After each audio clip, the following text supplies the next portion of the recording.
ဒီကအမားတို့ကကြောကြက်ပေါင်းကိုဒီတစ်ခွက်ချင်းစီပေါ့ဒါကတော့ကြက်ပေါင်းလေဒါကတော့နံရိုးပေါင်းပေါ့ကြက်ပေါင်းကတော့မနက်ကကုံသွားတဲ့ခါကျဒီနှစ်ခွက်ပဲကျန်တော့တစ်ခွက်ချင်းစီကိုကြက်ပေါင်းဆိုလဲကြက်ပေါင်းတစ်ခွက်စာရဲ့အရည်နဲ့ပေါင်းတယ်နံရိုးဆိုလဲနံရိုးရဲ့တစ်ခွက်စာတပွဲစာရဲ့အရည်နဲ့တစ်ခွက်စာပေါင်းတာပေါ့နော်ညီနီကုန်းအဖိုးတွေလက်ထပ်တုန်းကညီနီကုန်းလေးဟာပြင်စည်းမှာဖွင့်ခဲ့တယ်ညီနီကုန်းကြောင်နဲ့စီချက်ခောက်ဆွဲအရင်တော့ကြောင်နဲ့စီချက်ခောက်ဆွဲနဲ့ဖွင့်ခဲ့တာပါအခုတော့အမလိုင်းနာမည်နဲ့ညီတယောက်အနေနဲ့လိုင်းနာမည်နဲ့ပြန်ဖွင့်တာပါအဓိကတော့အခုဆိုရင်တက်တန်းကတော့260ကျော်သွားပြီ260ကျော်သွားပြီအဓိကတော့အဖိုးတွေလက်ထပ်ခရေကရောင်းခဲ့တဲ့ဥစ္စာလေးကိုအမကညီတယောက်အနေနဲ့ဆက်လက်ပြီးလုပ်ချင်တယ်ဆိုတဲ့စိတ်ဆန္ဒနဲ့အမဒီဇိုင်းလေးကိုဖွင့်ပြတာပါဒါအချိုရည်ထည့်တယ်ပေါ့နော်ဒါကကြတော့စီထည့်တယ်ဒါအမတို့တင်းအများကြီးထည့်ပါတယ်မြီနီကုန်းမှာတော့ဆိုရင်အခုဒဂုံစင်တာ2နေရာမှာပေါ့နော်မြီနီကုန်းလေးဟာပြင်စည်းဆိုတာရှိတယ်အဲ့ဒီလေးဟာပြင်စည်းမှာကြောင်နဲ့စီချက်ခောက်ဆွဲနာမည်နဲ့အဖိုးတွေဖွင့်ခဲ့တယ်အဲ့ဒီမှာတွေကလည်းစီချက်ကော်ရီဘဲပေါင်းကြက်ပေါင်းနံရိုးပေါင်းဆိုပြီးတော့ရောင်းခဲ့တာပါ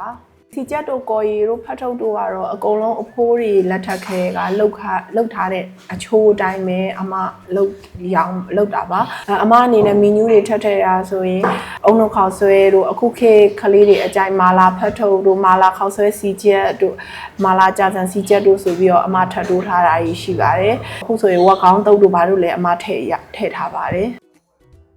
အဓိကတော့အမအနေနဲ့ကတော့မူလားလက်ရမပြတ်ရအောင်တော့အဓိကအမအမေတွေအမဦးလေးတွေရဲ့အတော်တွေရဲ့လက်ဆင့်ကမ်းမှုပေါ့နော်လက်ဆင့်ကမ်းမှုနဲ့ပဲအမကဒီဥစ္စာလေးကိုဆက်ပြီးထိမ့်သိမ့်ပြီးတော့ရောင်းနေတာပါ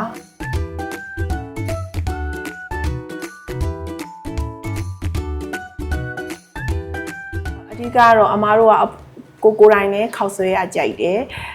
အဖိုးတွေလက်ထက်ကလေးကလည်းရောင်းလာတာဆိုတော့အိမ်မှာလည်းထိုင်မဖွင့်ခင်တည်းကလည်းအမအိမ်မှာအမြဲတမ်းချက်စားတယ်အမတို့ချက်စားရင်တငယ်ချင်းတွေဘာတွေကိုကြွေးရခါကျတငယ်ချင်းတွေကဆိုင်ဖွင့်ဖို့အမကိုတိုက်တွန်းတယ်ကိုလက်ရမျိုးဘယ်သူမှမရှိဘူးအဲ့ဒီအတွက်အမကဲဖွင့်ကြည့်မယ်အဖိုးတွေဖွားတွေရဲ့အမွေကိုလည်းစက်ခံတဲ့အနေနဲ့အမလုပ်ကြည့်မယ်ဆိုပြီးတော့အမအဲ့စိတ်ကူးလေးနဲ့လုပ်ဖြစ်သွားတာပေါ့နော်တောက်လျှောက်ကတော့ညီမလေးအမ online မှာတော့လည်းရောင်းရတယ် online မှာလည်းအမဒီမွေးနေ့ပွဲတို့ဘာလို့တောက်လျှောက်အကုန်လုံးတော့ရောင်းနေရတယ်အခုလည်းဆိုင်နေနဲ့လည်းရောင်းရတယ်ခုလက်ရှိအထိပေါ့နော်အခုလက်ရှိအထိကတော့အမတို့ကိုယ်တိုင်ချက်တယ်အမတို့ကိုယ်တိုင်လည်းလုပ်တယ်ကလေးတွေကိုလည်းဘယ်သူမှပေးမချက်ဘူးပေါ့နော်အဓိကတော့အမတန်ရှင်းရေးကိုအဓိကထားတယ်ပေါ့အဓိကတော့အမကိုယ်တိုင်လည်းအဲ့လိုမတန့်ရင်မကြိုက်တဲ့အတွက်တော့တန်ရှင်းဖြစ်အောင်ချက်တယ်အဓိကတော့အမကိုယ်တိုင်ပဲချက်တာများတယ်ပြီးနာအမကိုခလေးတွေကကူတာလောက်ပဲရှိတယ်လာတော့မတော့မလာတော့အမငကိုတွေကအနှစ်ကအမပိုင်းအမဆက်ထားပြီးသားချက်ထားပြီးသားကိုအခုလိုမျိုးဖတ်ထုံနဲ့ရောတယ်မုံညင်းရွက်လေးတွေထည့်တယ်အဲ့လိုမျိုးပေါ့အရင်တော့ customer တွေအဖိုးတချို့ပေါ့နော်အသက်60ကျော်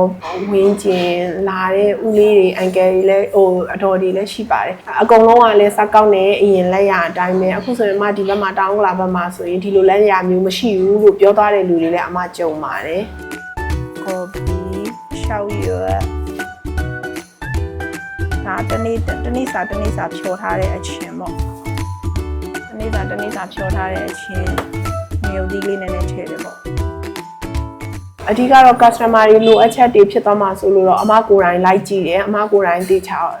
လိုအပ်တာလေးတွေရှိရင်ပြောဖို့လေအမ customer တွေကိုလာစားသုံးတဲ့ customer တိုင်းကိုအမပြောပါတယ်အမကိုယ်တိုင်နဲ့နောက်ဖေးကိုအကုန်လုံးတေချာလိုက်ကြည့်ရပေါ့နော် customer တွေအတွက်လိုအပ်ချက်မဖြစ်ရအောင်တန်ရှင်းပိုင်းချက်တာပြုတ်တာအစအမအဓိကအမကိုယ်တိုင်လိုက်ကြည့်ပါတယ်ခုလောလောဆယ်ကတော့ဆက်သွားဖို့ရှိပါတယ်တောက်လျှောက်လဲကို generation နေအတွက်ဆက်လုပ်ဖို့လည်းရှိတယ်ဒါပေမဲ့ခုလောလောဆယ်တော့တေချာစာမဖြစ်သေးဘူးပေါ့နော်အမသမီးစိတ်ဝင်စားရင်လည်းသူတို့ဆက်လုပ်ကြပေါ့ဒါအဓိကတော့အမကတော့တောက်လျှောက်အကုန်လုံးတောက်လျှောက်ကတော့အမပဲလုပ်တယ်ချက်တာပြုတ်တာအကုန်လုံးကဒီဥစ္စာတွေအကုန်လုံးအဲ့လိုမျိုးပဲတောက်လျှောက်အမနီးနေပေါ့သူတို့တွေရမယ်အမကိုတင်ပေးထားဒီဆိုင်မှာဖွင့်ငင်ငယ်တွေကအကုန်လုံးကမတို့ချက်ပြီးလုပ်လာဆိုတော့ စီကျဲကိုရီဖတ်ထုံမာလာဖတ်ထုံမာလာဥကကျော်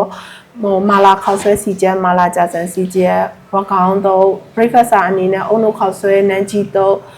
အဲ့ဒါလေးရပါတယ်အိမ်ဆိုင်လိပ်စာလေးရတော့605ကကြီးမာကလန်12ရက်ကွာတောင်းကလာမှာရှိပါတယ်မိဟောင်းမိတ်သက်ကစတမာများကိုလည်းလာရောက်စားသုံးပါလို့ဖိတ်ခေါ်ပါတယ်